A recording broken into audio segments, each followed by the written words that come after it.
baru dia ditanyakan itu 4 hari sesudah dia melihat ya, lalu dia bisa menggambarkan ketika ditunjukkan fotonya, malam itu yang kamu lihat ini ya fotonya ya, ini dia naik motor apa, dia berboncengan dengan siapa, ciri-cirinya bagaimana, dan dia bisa hafal betul ya.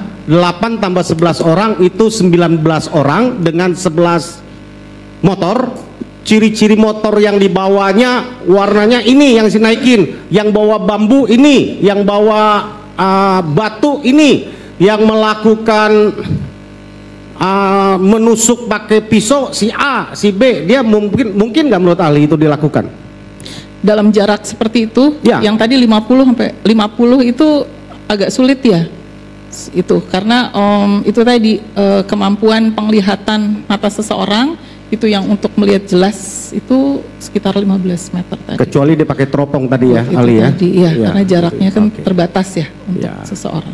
Ya, dari saya cukup mungkin Pak. Masih ada? Cukup ada ya? Lagi yang lain? Teman-teman? Cukup ya? Cukup ya, baik. Cukup Ali. Baik, tambahan dari saya sedikit. Tadi Ibu maksimal penglihatan orang itu 15 meter. 10 untuk face recognition. Ya. 10 sampai 15 meter. 15.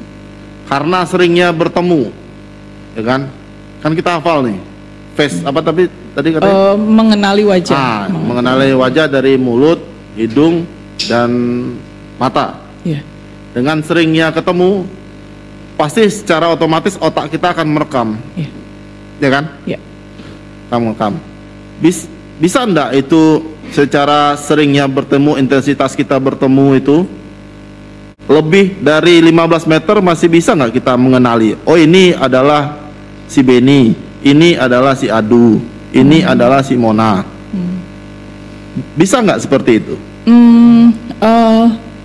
Kemarin kita juga coba untuk melihat 15. Biasanya kalau kita tidak mengenali pun, kalau kita mengenali sama saja sih, karena yang kita itu bukan hafal tapi kita melihat.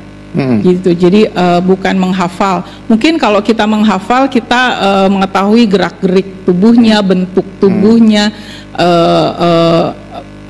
gambaran yang biasa digunakan gitu.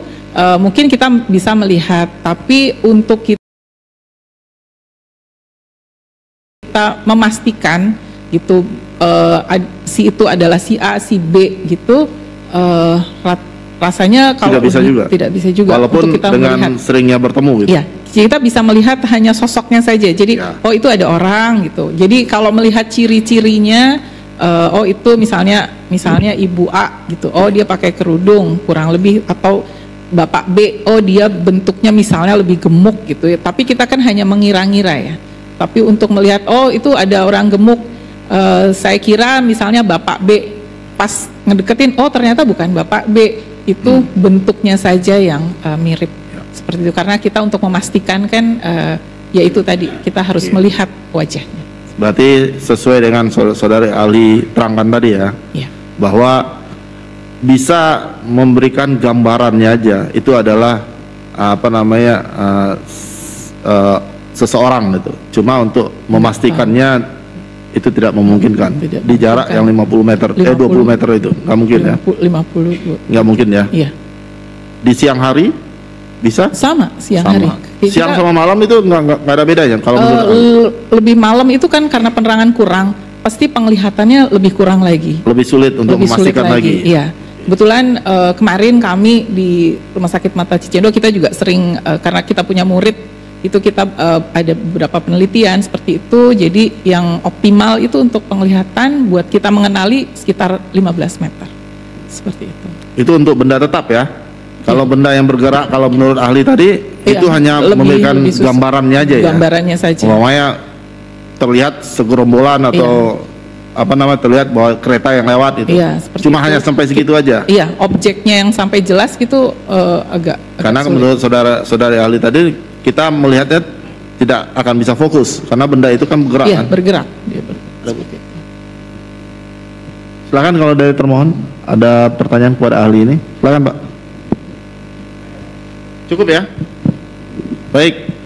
Dari para pemohon nggak tahu ya mengenai ahli ini ya. Cukup ya? Terima kasih Ibu atas pendapatnya yang sudah menghadiri persidangan kali ini. Terima kasih Bu, pemeriksaan sudah selesai, bisa ke belakang atau boleh pulang. Ya, terima kasih. Terima kasih Bu.